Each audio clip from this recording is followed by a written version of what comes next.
Nabi dan para sahabat belajar la ilaha illallah, baru setelah 13 tahun di Madinah muncul ayat-ayat syariat. Syariat umroh, syariat haji, syariat puasa, syariat tilawah, syariat hijab. Sehingga ketika ayat hijab turun, perempuan-perempuan yang sudah belajar la ilaha illallah selama beberapa tahun tidak lagi sulit untuk menerapkannya.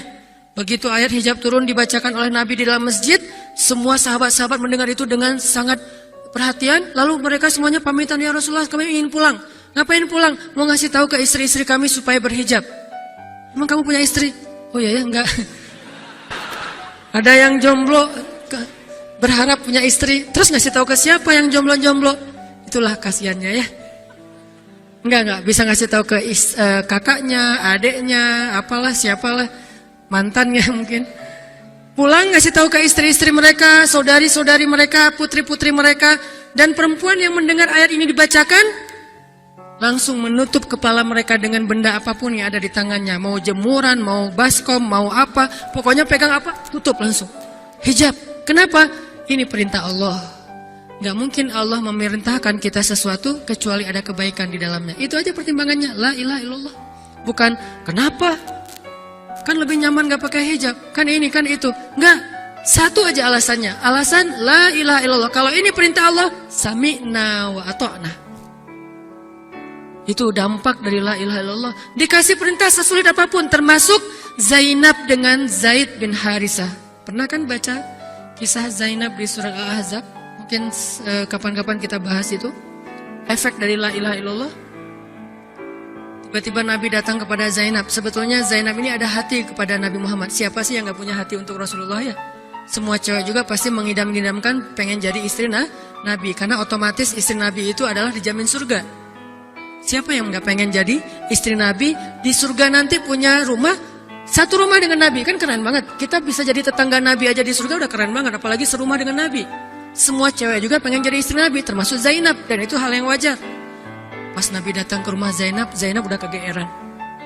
Nabi bilang kepada keluarga Zainab, saya ingin melamar Zainab. Zainab udah bahagia. Untuk Zaid, untuk Zaid, bukan untuk Rasulullah. Zaid? Siapa Zaid? Anak angkatnya Nabi Muhammad SAW, bekas budak. Mirip-mirip dengan Julaibib. Julaibib itu edisi Madinah, Zaid itu edisi Mekah. Ada dua cowok jomblo yang sama-sama pernah diuji dengan masalah jodoh. Zaid edisi Makkiyah, Julaibib edisi Madaniyah. Dua-duanya jomblo. Dua-duanya orang biasa, gak punya daya tarik. Followersnya gak ada, 0. Bukan selebgram sama sekali.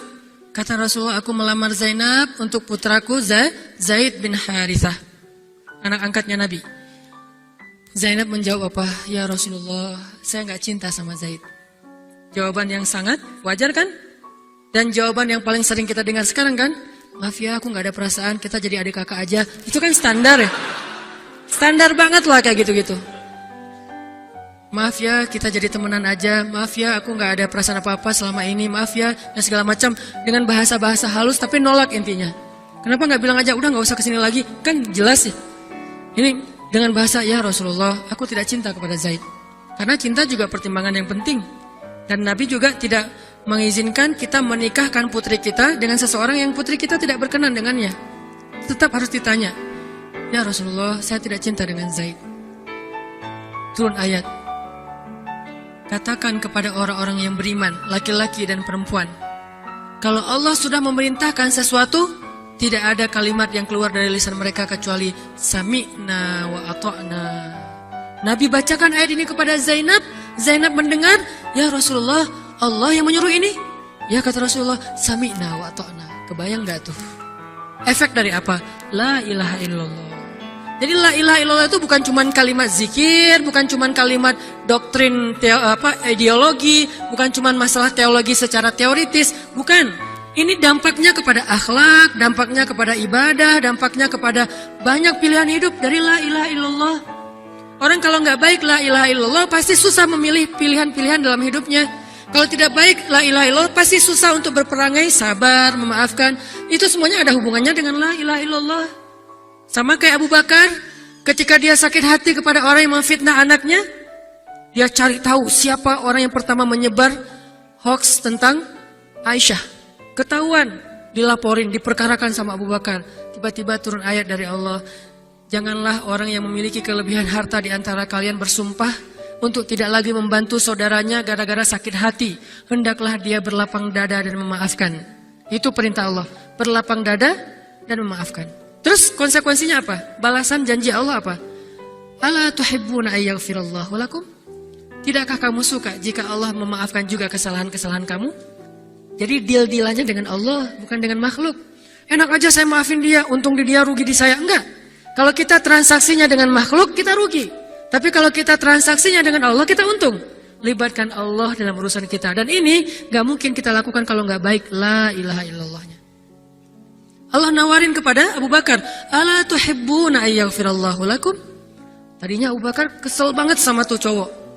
Terus turun ayat ini, wal ya'fu wal yasfahu. Hendaklah dia memaafkan dan berlapang dada. Abu Bakar berat. Tiba-tiba Allah katakan, ala tuhibbuna ayyaghfirallahu lakum?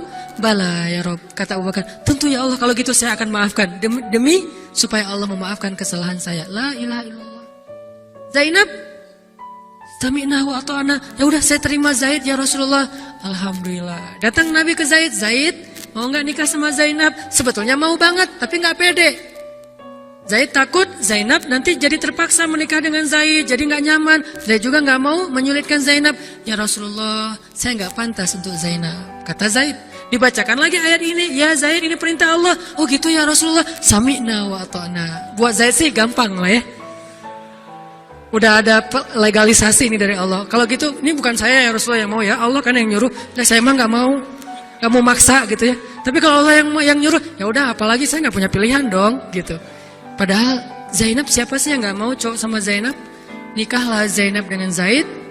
Dan yang menjadi semacam khutbah nikahnya adalah Rasulullah SAW. Kebayang gak Zainab tuh punya hati ke Rasul, tapi Rasul yang mengkhutbahi nikah Zainab dengan orang yang Zainab gak cintai. Kebayang gak perasaan Zainab tuh? Ketika akad nikah, Nabi jadi saksi. Saya terima kata Zaid nikahnya Zainab binti Jahsy dan segala macam. Zainab, kebayang gak ada Nabi di situ? Lalu setelah selesai akad nikah ditanya kepada Nabi, sah ya Rasulullah? Sah. Dan Nabi juga gak mau mempersulit. Gak sah. Kenapa? Harusnya sama saya. Enggak. Nabi orangnya fair. Nabi orangnya bijaksana. Orangnya dewasa. Gak kayak kita.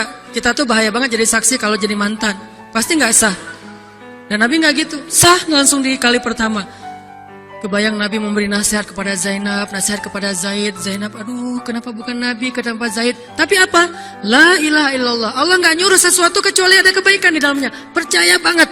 Itu la ilaha illallah. Udah percaya banget. Zainab yakin, ini perintah Allah, ya sudah saya lakukan.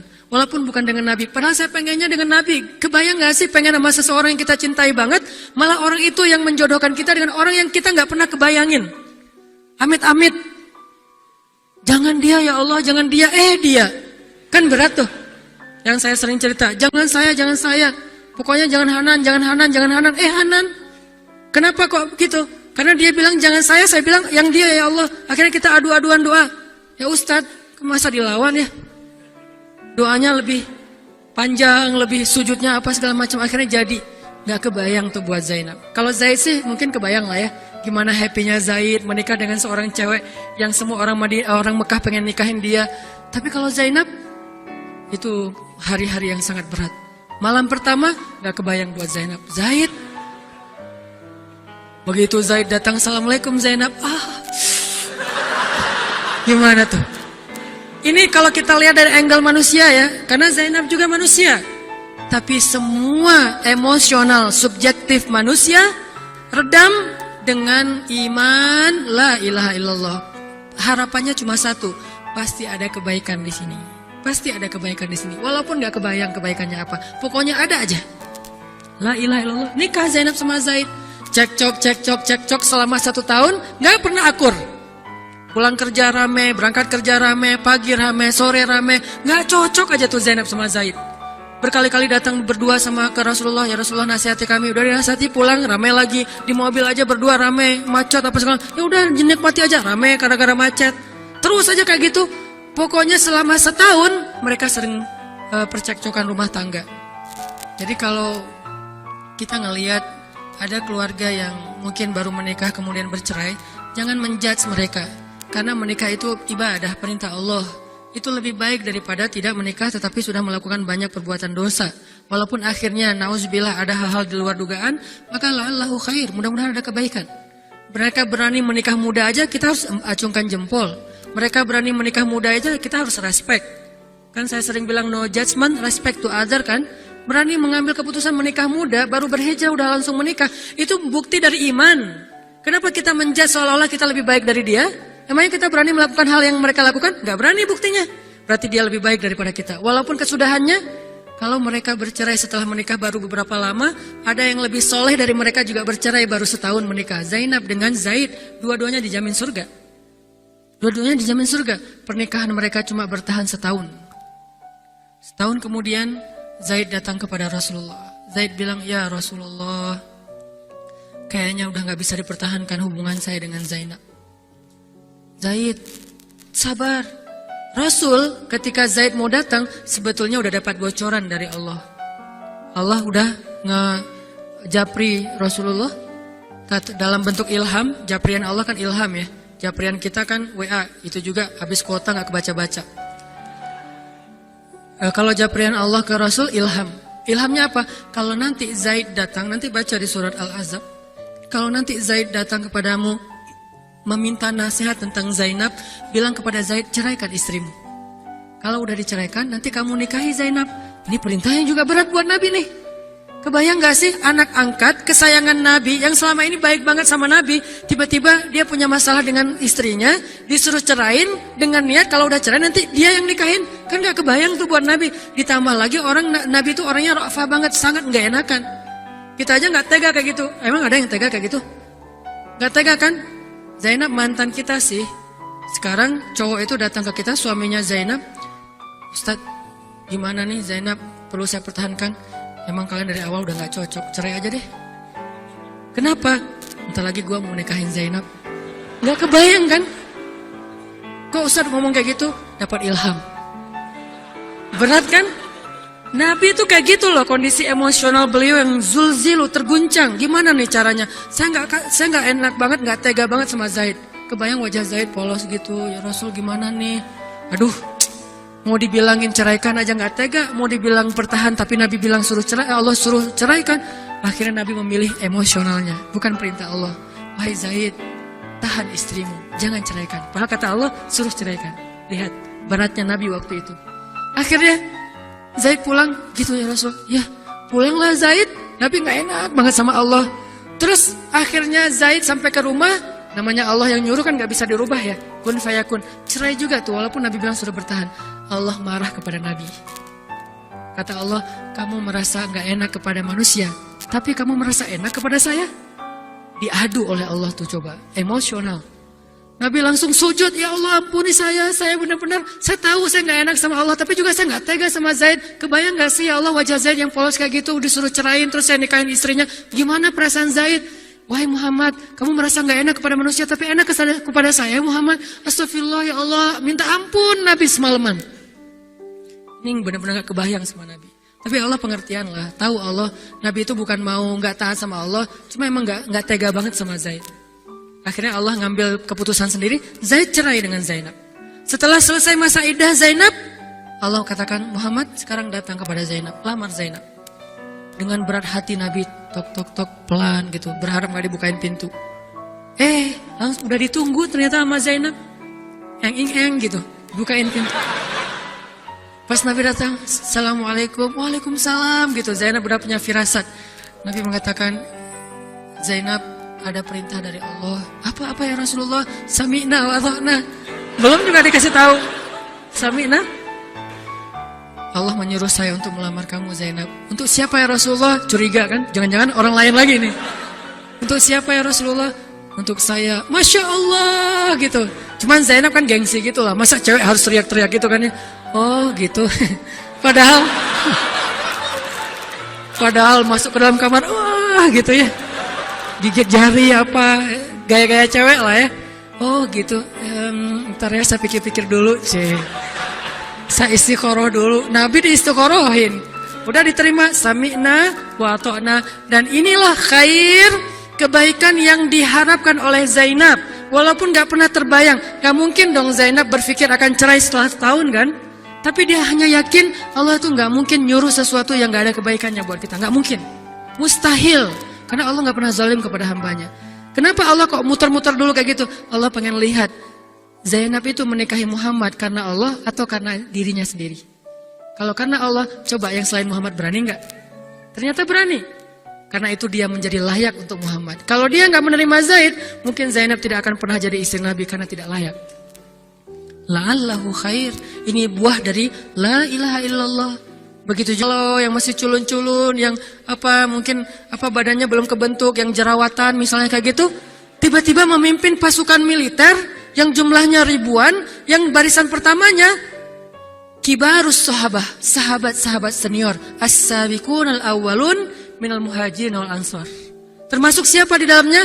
Abu Bakar dan Umar. Kebayang nggak tuh? Memimpin pasukan yang di belakangnya itu Abu Bakar dan Umar. Maju, Abu Bakar dan Umar, ya, maju. Usama, kebayang Usama yang nyuruh. Abu Bakar, segaya. Umar maju. Zaid, anaknya Zaid. Tapi tidak ada yang bisa membantah. Kenapa? Itu wasiat Nabi sebelum wafat.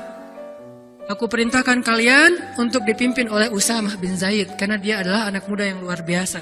Itu hadiah Allah untuk Zaid. Karena dulu mau menikahi Zainab walaupun hatinya sebetulnya tidak mau. La'allahu khair, la ilaha illallah. Masing-masing dikasih kebaikan dengan cara-cara yang berbeda.